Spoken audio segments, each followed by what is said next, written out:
लेकिन तुम्हें शादी की इतनी जल्दी क्यों पड़ी है? नहीं, मैंने अंकल से वादा किया है कि मैं तुमसे ही शादी करूंगी। उन्होंने मुझे पाल पोस कर बड़ा किया है, मुझे उनका एहसान तो उतारना ही पड़ेगा, फिर चाहे मेरे पास 1% ही मौका क्यों ना हो। देखो, ये ऐसे छूने से ना कुछ होने वाला नहीं है। अगर मेरे गुरुजी को पता चल गया ना कि मैंने रंभा और सावित्री के साथ रिश्ता तोड़े बगैर तुम्हारे साथ सोने की कोशिश कर रहा हूँ तो मुझे मार डालेंगे। नहीं, मैं ये सब नहीं कर सकता। तो कोई बात नहीं, अगर एक बार हम दोनों साथ सो गए तो वो दोनों खुद ही पीछे हट जाएंगे।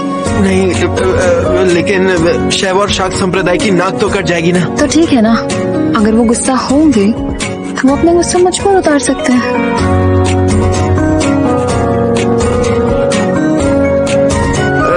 लेकिन अगर मैं उन दोनों से एकदम से बात करना बंद कर दूंगा तो मुझे मेरे संप्रदाय से निकाल दिया जाएगा और उससे मेरे गुरुजी की छवि पर असर होगा। नहीं, मुझे ऐसी स्थिति को संभालने के लिए मंत्र आते हैं, इन सब का मुझ पर कोई असर नहीं होगा। अर्जुन कौशिक, ये ले मेरा पहला शाप, तेरा दिल जलकर राख हो जाएगा। ये मंत्र काम क्यों नहीं कर रहा? मुझे बहुत गर्मी लग रही है और बड़ा अजीब सा महसूस हो रहा है। इसने तो मुझे मदहोश कर दिया है। देखो देखो, मुझसे ना कंट्रोल नहीं हो रहा है मुझसे अभी। तुमने तो कहा था तुम्हें कोई फर्क नहीं पड़ता, पर फर्क तो पड़ रहा है। चलो अब इन सारी हदों को पार कर देते हैं।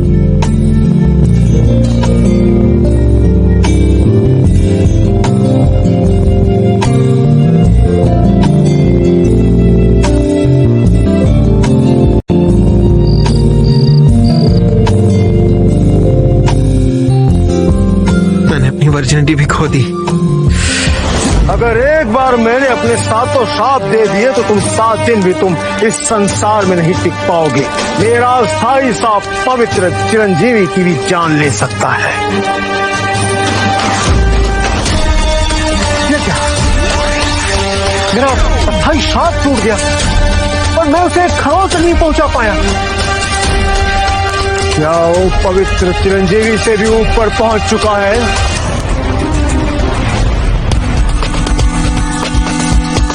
तो ये है शैव संप्रदाय का मंदिर। रंभा जी को गलती से भी ये पता नहीं चलना चाहिए कि मैंने प्रिया के साथ क्या किया है।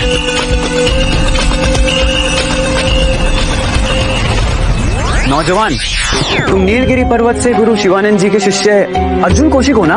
नौजवान? मैं? तुम दोनों को ना मुझे नौजवान नहीं बोलना चाहिए। तुम लोगों ने अपनी उम्र देखी है?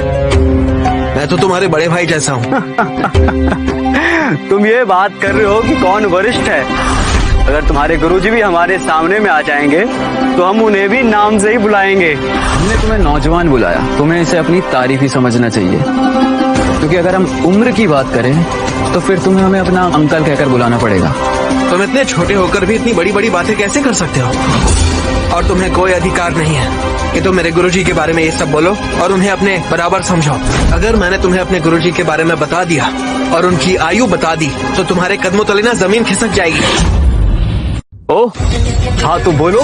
मेरे गुरुजी 30,000 साल से हिमालय पर तपस्या कर रहे हैं और तुम दोनों सिर्फ 17-18 साल के दिखते हो और मेरी आयु, मैं 21 साल का हूँ।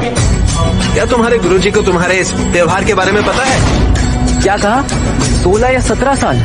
शायद तुम्हें पता नहीं है कि मेरी उम्र 1320 साल है और इनके जन्म के 1 सदी बाद मैं इस दुनिया में आया।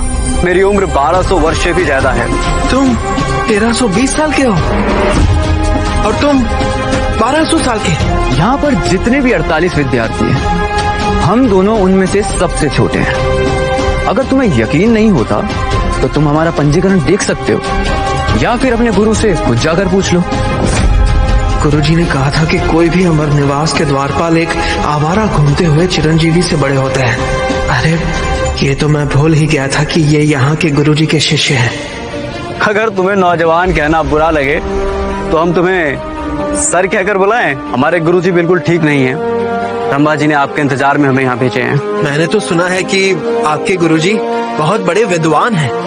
बहुत बड़े बड़े विद्वान उनसे डरते हैं, राक्षस गण भी उनसे डरते हैं। तो फिर